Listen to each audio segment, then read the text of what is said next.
Hello, my kinder and first leaders. Welcome. This is October week number 5 as we are diving into the last week of integrity, which is choosing to be truthful in everything that you say and do. And so today's bottom line is going to be focus on what is true.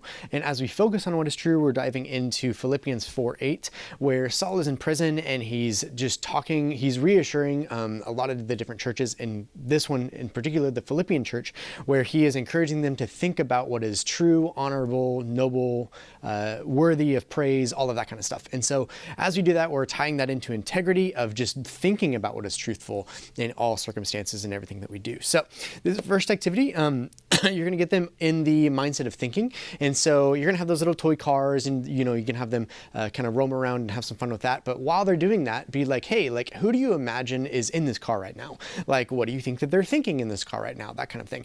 And so that's just to get them, get their minds working on thinking about certain things, and then we're going to dive that into and transition that into thinking about true things, thinking about noble things and worthy of praise, things like that. Now your next activity, you have some scrap craft pieces, and what you're doing with this is you're actually having them create a car, or like fix a car, or make a car out of what they have, right? And so they're doing this as like, what do you think a mechanic thinks of?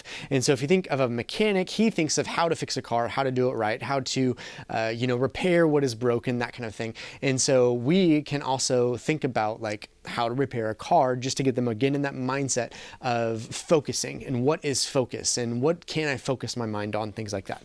So go ahead and do that, and then go off into your Bible story. You'll learn about, how Paul is writing that letter and all the different things that we can think about that are true and honorable and worthy of praise. Then when you go into your prayer activity, instruct them to, go ahead and like say a personal prayer out loud for each and every one of them. So in your little small groups, go ahead and, ask for prayer requests and figure out what they are needing to think about, but kind of, again, mold it back into what are some things that we can focus on that are true, right? And noble and worthy of praise. And so talk about praises, talk about things that are going great in their life and how they can focus on those things as well during that prayer time.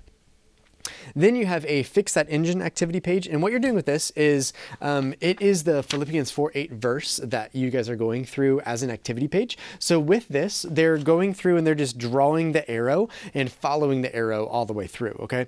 Now, when they're doing this, you have to note that they hit every single word that is in the engine of this car. Okay. And so like the first word is true, right? And then the next one is noble, right, and pure. And so to think about the worthy things that we're thinking about in Philippians 4:8, they have to hit every single one of those words as they go through this engine, okay? And so then you can talk about, what does it mean to think about true things? What does it mean to think about noble, right, and pure things? What does it mean to think about lovely and worthy of respect things? And you have some good breakdowns of those things on your next activity, which is the application activity. And so we have an R maintenance checklist, which is this one. And so if they're struggling to come up with ideas of what true things are and pure and noble things, this is the good activity for you guys, okay? So this one, when you go through this checklist, you guys can ask them questions on what is something that is true and know that noble, worthy of praise, all that stuff. And then they can write down maybe a few words or a sentence, depending on their level of, reading and writing, and be able to think about different things or give examples of things that are any of these categories, okay?